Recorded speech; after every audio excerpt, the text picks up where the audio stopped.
NRBC bank রোজার মাসে gold sponsor Teletalk, powered by top 10, co sponsor রুয়াবজা। নাহমাদুহু ওয়া নুসাল্লি আলা রাসূলিহিল কারীম, আম্মা বাদ।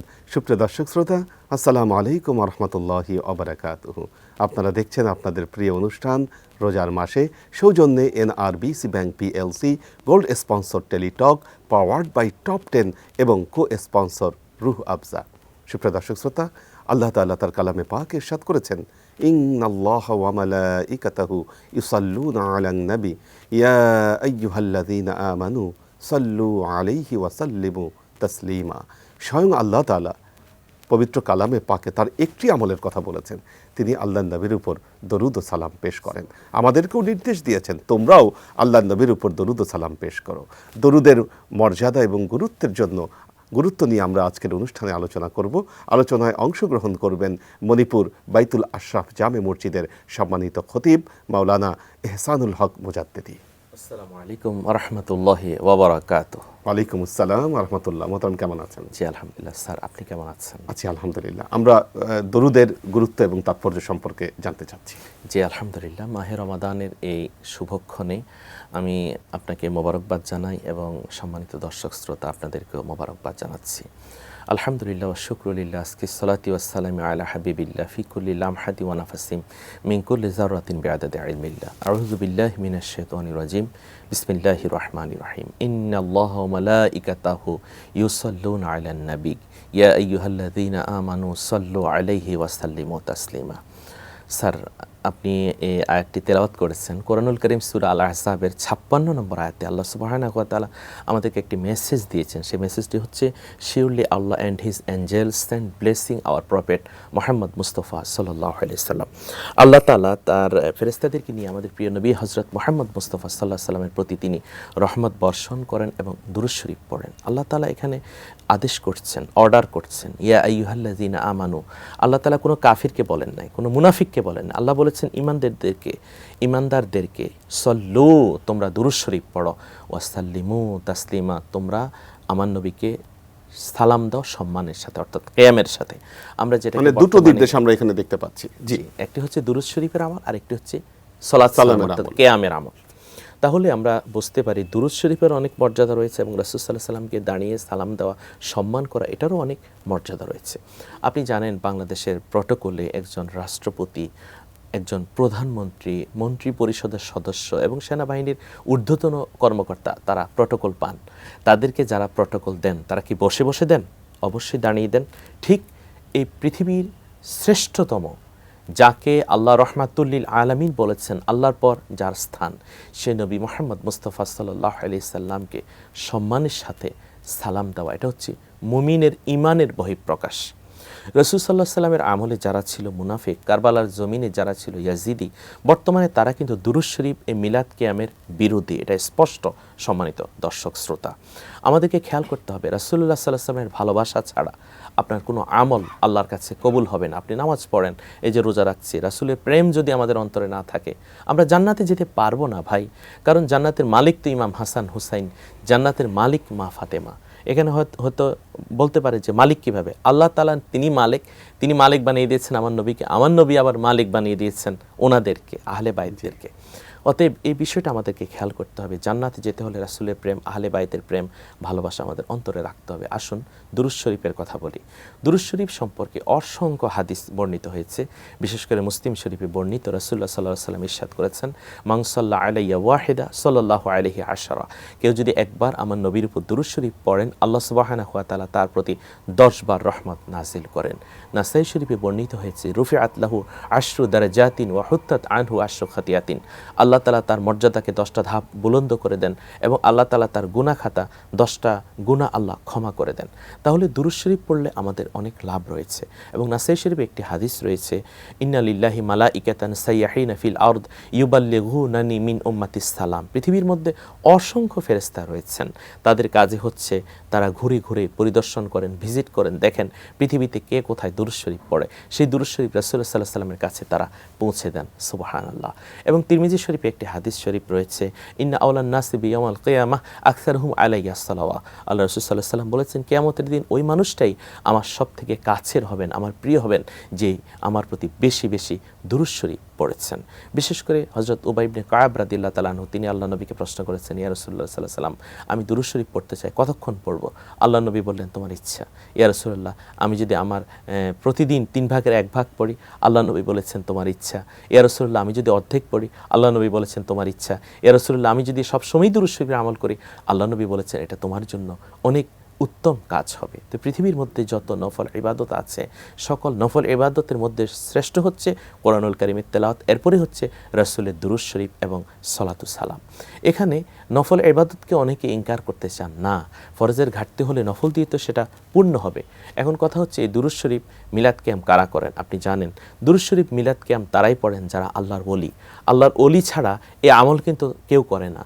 আপনি ভারতবর্ষের উপমহাদেশের ইতিহাসে দেখুন, অথবা বড় বড় আল্লাহর ওলিদের জীবনী দেখুন, তারা কিন্তু এই দুরূদ শরীফ এবং মিলাদ কিয়ামের আমল করেছেন। বিশেষ করে হাজী এমদাদুল্লাহ মুহাজির মক্কি রাহমাতুল্লাহ আলাইহি ফতোয়া হাফতে মাসালায় তিনি মিলাদ শরীফের বিধান তিনি উল্লেখ করেছেন। বিশেষ করে আমাদের যে কওমি, আলিয়া এবং আমাদের মধ্যে যে বিভিন্ন ফিরকা রয়েছে, প্রত্যেকের তিনি কিন্তু রাহবর হাজী এমদাদুল্লাহ মুহাজির মক্কি। তিনি যদি মিলাদ শরীফ পড়তে পারেন, দুরূদ শরীফ পড়তে পারেন, আমরা কেন পারবো না? আপনি জানেন, বাংলাদেশ বেতারের টেলিভিশনে এমন একজন ব্যক্তি, তিনি মিলাদ শরীফ, কিয়াম শরীফ চালু করেছেন, যিনি একজন কওমি আলেম, মাওলানা আমিনুল ইসলাম, লালবাগ শাহী জামে মসজিদের খতিব। আগে আমরা সাহরির সময় ওনার অনুষ্ঠানগুলো শুনতাম, সাহরির সময় ওনার অনুষ্ঠান শুনতাম, দারাজ কণ্ঠে তিনি আলহামদুলিল্লাহি নাহমাদুহু এভাবেই তিনি বলতেন।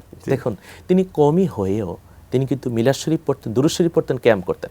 আজকে যে সকল কওমি ভাইরা বলেন যে মিলাদ, কিয়াম, দুরূদ শরীফ পড়ার দরকার নাই, আমিনুল ইসলাম সাহেব কি আপনাদের থেকে কম বুঝেছেন? আজকে যারা আমাদের আহলে সুন্নাত বিরোধী, যারা বলেন দুরূদ শরীফ, মিলাদ শরীফ পড়ার দরকার নেই, হাজী এমদাদুল্লাহ মুহাজির মক্কি, উনি কি আপনাদের থেকে কম বুঝেছেন?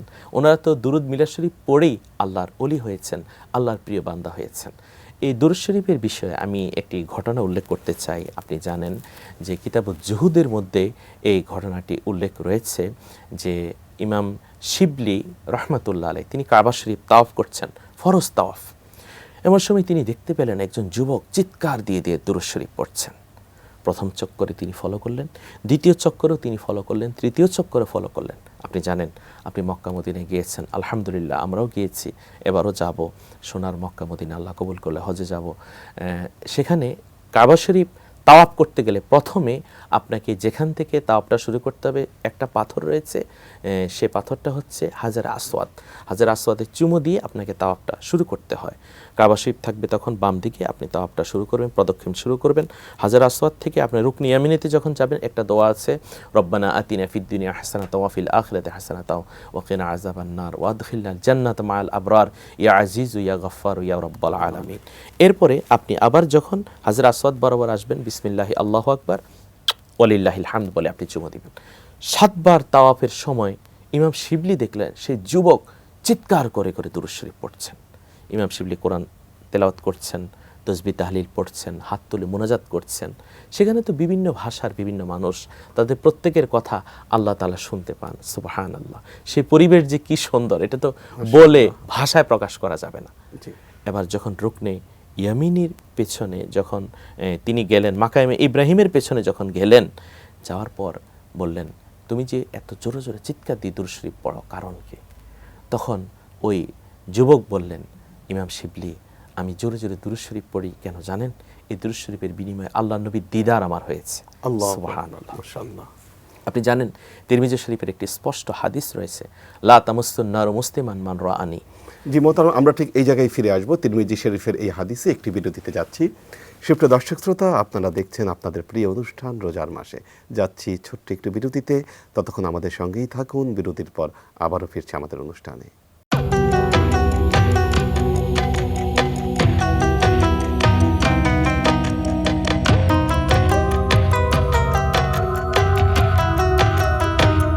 সুপ্রিয় দর্শক শ্রোতা, বিরতির পর আবার ফিরে এলাম এটিএন নিউজের পর্দায়।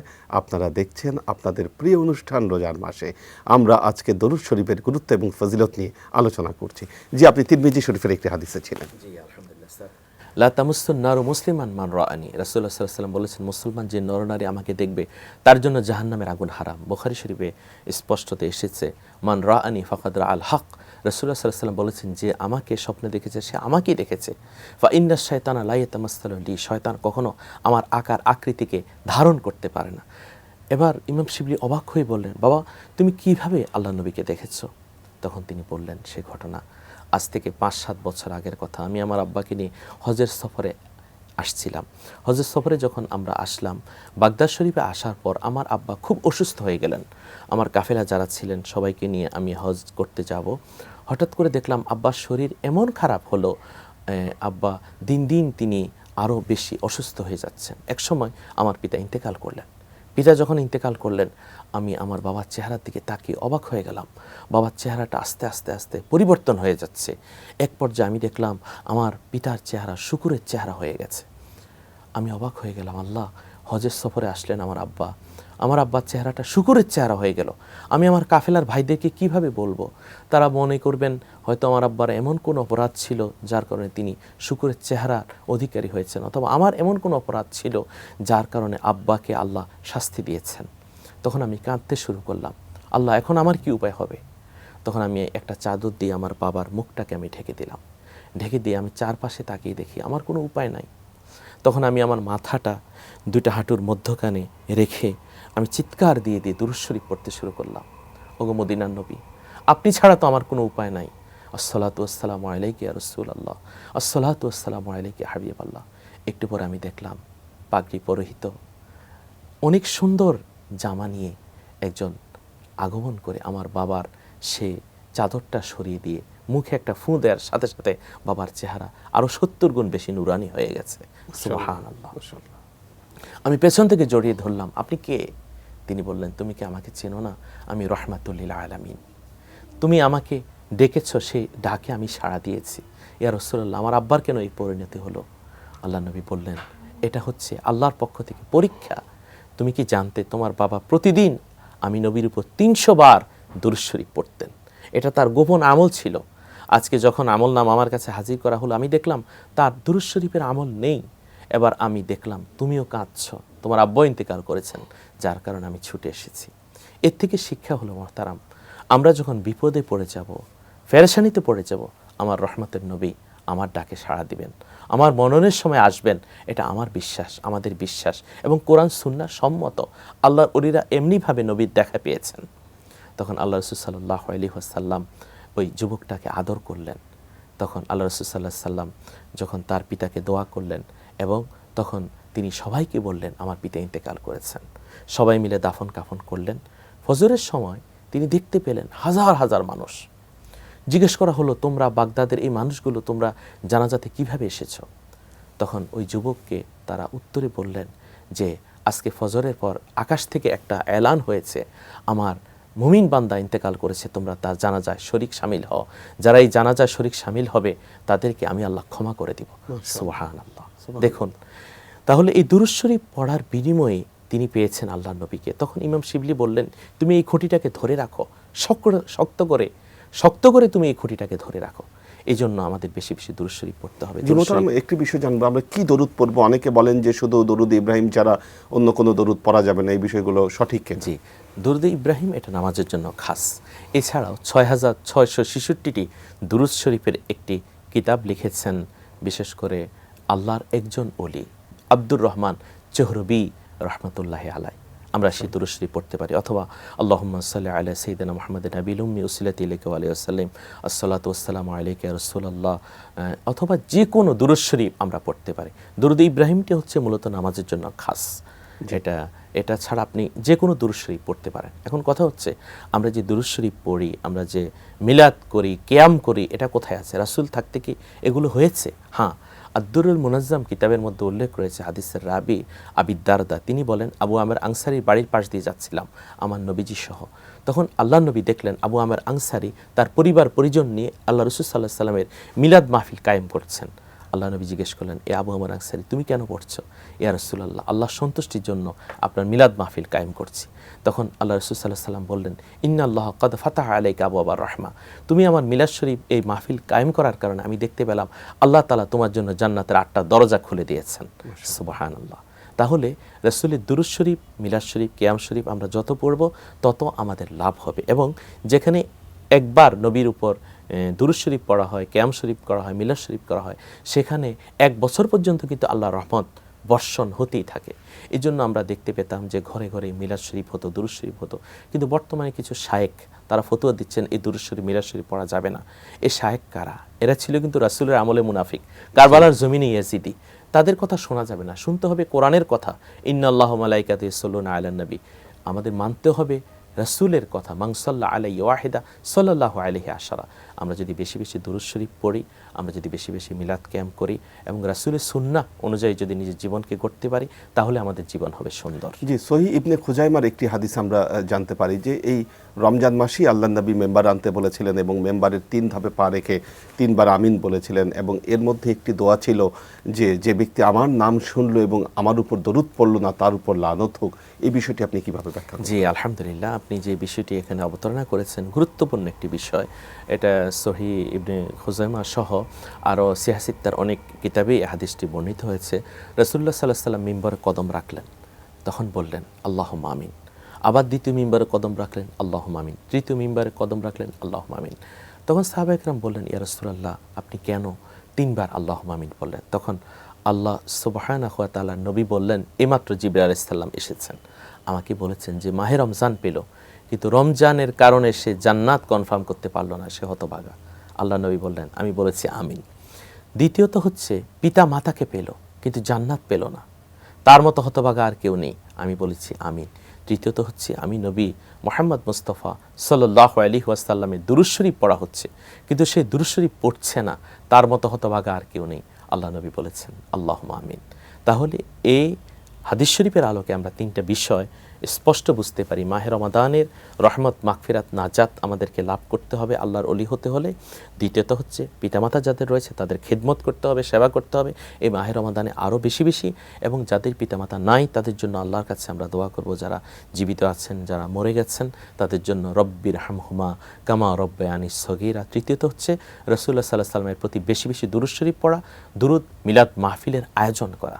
এই আয়োজন করলে তখন আল্লাহর রহমত আমরা পাবো, প্রিয় নবীর ভালোবাসা আমরা অর্জন করতে পারবো। আমরা রোজার ফাঁকে ফাঁকে এবং আমরা মাহে রমজানুল মোবারকে যে আমলগুলো করি, আমরা তারাবির নামাজ আদায় করি বা আমরা রাতে উঠে আমরা তাহাজ্জুদের নামাজ আদায় করি, এর ফাঁকে ফাঁকে কিভাবে আমরা দরুদকে আমরা প্র্যাকটিস করতে পারি যদি একটু রুটিনের মতো বলে দেন। জি, আলহামদুলিল্লাহ। আসলে আপনি জানেন, আমি আমার আব্বা হুজুরের কথা বলি, আল্লামা আব্দুল বারী জেহাদি মুজাদ্দিদ রহমতুল্লাহ, আমার শাইখ, আমার পীর মুর্শিদ। আমি দেখেছি তিনি প্রতিদিন 10,000 বার আল্লাহ জিকির করতেন, 10,000 বার দুরূদ শরীফ পড়তেন। অর্থাৎ তার কাজই ছিল যে 5 ওয়াক্ত নামাজ ছাড়া, দুনিয়াবী নির্দিষ্ট কিছু কাজ ছাড়া শুধু তিনি তসবিহ, তাহলিল, ইবাদত, বন্দেগী, কোরআনুল কারীম নিয়ে তিনি বসে থাকতেন, তসবিহ পড়তেন, দুরূদ শরীফ পড়তেন, জিকির আজকার করতেন। কারণ আপনি জানেন যে যারা আমল করে, আমলের মাধ্যমে কিন্তু বান্দা আল্লাহর বন্ধুতে পরিণত হন। ঠিক মাহে রমাদানে আমরা যখন অজু করব, অজুর সাথে সাথে তাহিয়াতুল অজু আমরা 2 রাকাত নামাজ পড়তে পারি, ইস্তেগফারের নামাজ, তওবার নামাজ আমরা পড়তে পারি। আর যখনই আমরা বসে থাকবো, সুবহানাল্লাহ, আলহামদুলিল্লাহ, লা ইলাহা ইল্লাল্লাহ, আল্লাহু আকবার, আসসালাতু ওয়াসসালামু আলাইকা ইয়া রাসূলুল্লাহ, আসসালাতু ওয়াসসালামু আলাইকা ইয়া রাসূলুল্লাহ, আসসালাতু ওয়াসসালামু আলাইকা ইয়া হাবিবাল্লাহ, আসসালাতু ওয়াসসালামু আলাইকা ইয়া রাহমাতাল লিল আলামিন, ইয়া শাফিআল মুসলিমিন। এভাবে প্রিয় নবীর উপর আমরা দুরূদ শরীফ পড়তে পারি। অথবা আল্লাহুম্মা সাল্লি আলা সাইয়্যিদিনা মুহাম্মাদিন নাবিল উম্মি উসিলাতি ইলাইকা ওয়া আলিহি ওয়াসাল্লাম। অর্থাৎ আমাদের পুরো সিয়ামটা আসলে দরুদময় করতে হবে যদি সফলতা চাই। অনুষ্ঠানের একেবারে শেষ পর্যায়ে চলে এসেছি, যদি দর্শকদের জন্য কিছু বলতেন। জি, আলহামদুলিল্লাহ, আমি আমাদের সম্মানিত বিজ্ঞ উপস্থাপক আপনাকে নিয়ে আমি সম্মানিত দর্শক শ্রোতা আপনাদেরকে একটি মেসেজ দিতে চাই। কে কি বলল সেটা আমাদের দেখার বিষয় নয়। আল্লাহ তাআলা কোরআনে বলেছেন রাসূলের প্রতি দুরূদ শরীফ পড়ো, রাসূলকে সম্মানের সাথে সালাম দাও। দুরূদ শরীফ মিলাদকে আমরা করব ঘরে ঘরে এই মাহে রমাদানে। আমরা যদি দুরূদ শরীফ এবং মিলাদকে আমার আমল আমরা নিজেরা করি, নিজের স্ত্রী, আত্মীয় স্বজন, পাড়া প্রতিবেশী সকলকে নিয়ে করতে পারি, তাহলেই আল্লাহ তাআলা আমাদের প্রতি রহমত নাজিল করবেন এবং আমাদের জীবন হবে সুখী, সুন্দর, স্বাচ্ছন্দ্যময়। আপনাকে অনেক ধন্যবাদ জানাচ্ছি, আমাদের অনুষ্ঠানে এসেছেন এবং চমৎকার কিছু আলোচনা করেছেন। আপনাকে অনেক অনেক মোবারকবাদ। সুপ্রিয় দর্শক শ্রোতা, আমরা এই মাহে রমজানুল মোবারকে বাংলাদেশে আমাদের বাসা থেকে যেখান থেকে আল্লাহ নবীর জন্য দরুদ প্রেরণ করি না কেন, আল্লাহ নবী কিন্তু সেটি জানতে পারেন এবং এর জন্য নিয়োজিত ফেরেশতাই রয়েছেন যারা আমাদের পক্ষ থেকে আল্লাহর নবীর কাছে আমাদের মুখ থেকে উচ্চারিত দরুদগুলোকে আমাদের পেয়ারা নবী হযরত মুহাম্মদ মুস্তাফা সাল্লাল্লাহু আলাইহি ওয়াসাল্লামের কাছে পৌঁছে দিয়েন। আমরা যদি বেশি বেশি দরুদ পড়ি, আল্লাহর নবীর শাফায়াতের জন্য এটি আমাদের কাজে লাগবে। আসুন আমরা সিয়াম সাধনার সাথে সাথে বেশি বেশি আল্লাহর নবীর প্রতি দরুদ সালাম পেশ করি। ভালো থাকুন, সুস্থ থাকুন। আসসালামু আলাইকুম ওয়া রাহমাতুল্লাহি ওয়া বারাকাতুহু।